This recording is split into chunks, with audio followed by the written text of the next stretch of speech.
Let's turn this morning to Ephesians chapter 6.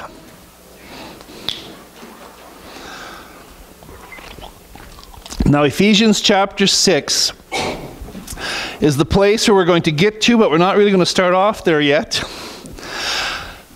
As I was busy preparing for today, getting the message ready, I started realizing once again that there has been a real theme that's been running through a lot of my messages the last while. And the messages have to do with battling, and the messages have to do with overcoming. The messages have to do with moving into the promised land, with taking the victory that is ours.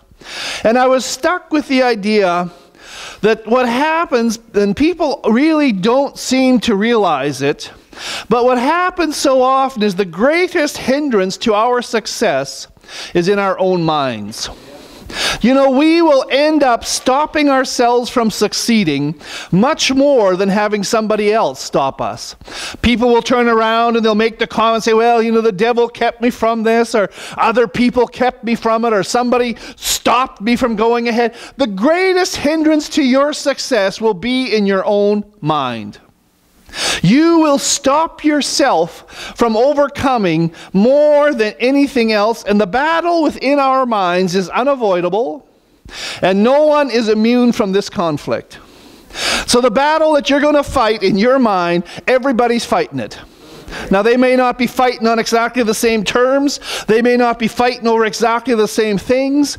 But every single person that you meet is facing a battle in their mind. And every person that you meet will be fighting that conflict.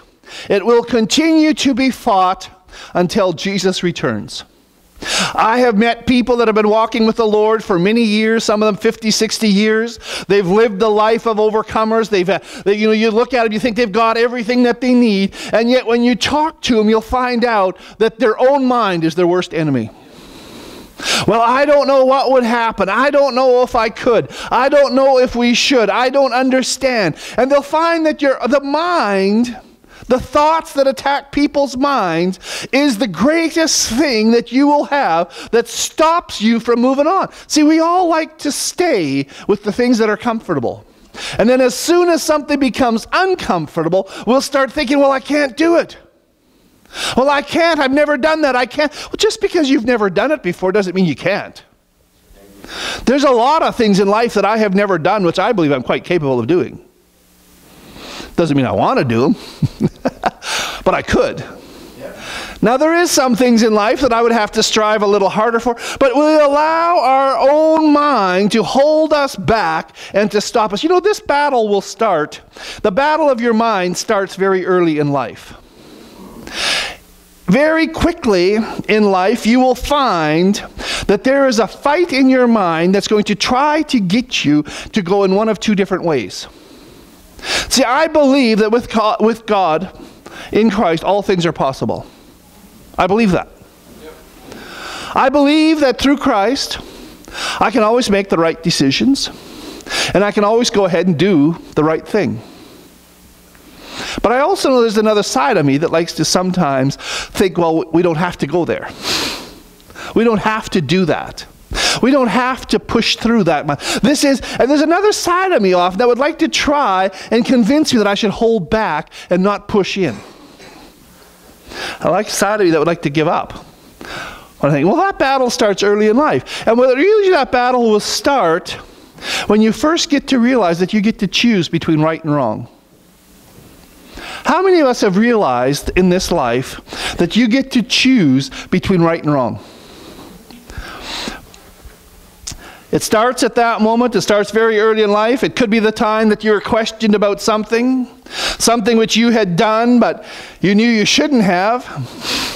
And all of a sudden the thought is there, well, if I just deny this, then nobody will know and I'll be able to get away with it. Maybe it was the time that battle started for you when you recognized that if you would do a little bit of extra embellishing on a story, that all of a sudden people were a lot more interested in what you had to say.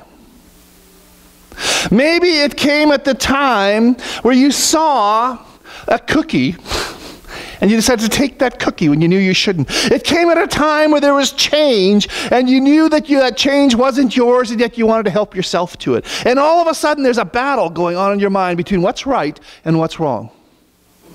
All of a sudden, the battle is there, and it is trying to get you to go, and you have to decide now which one you're going to do. Now, as we grow older, the thoughts of disobeying, the battle, it continues to come and it continues to increase.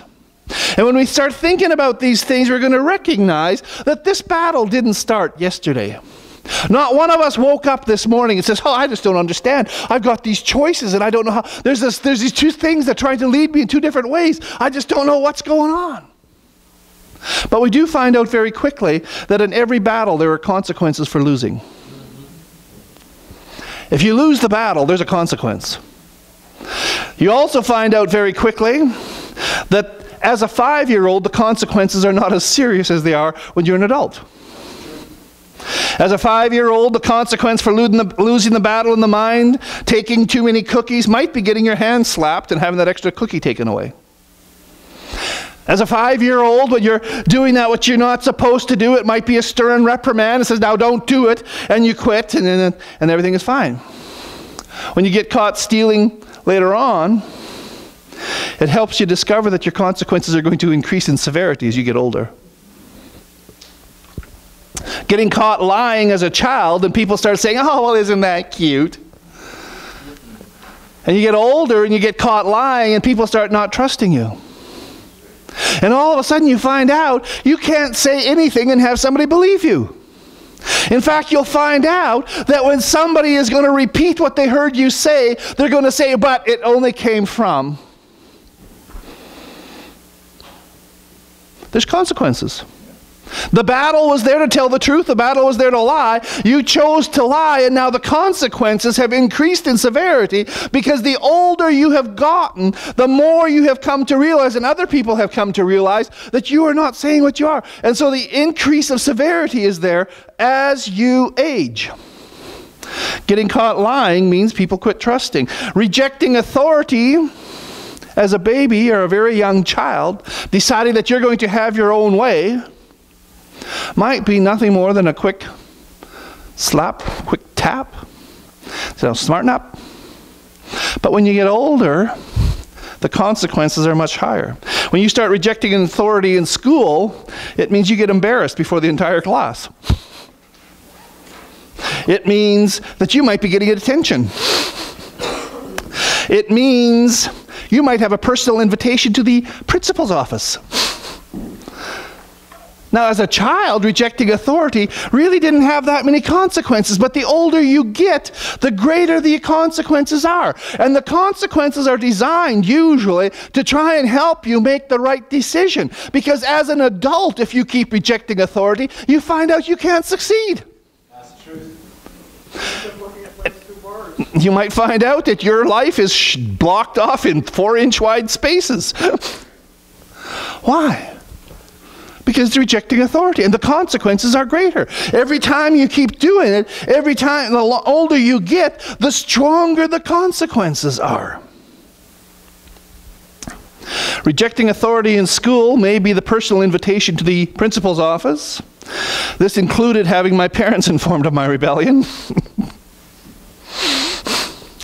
This also included having my parents decide that they were going to find something that would help me not to want to do that again.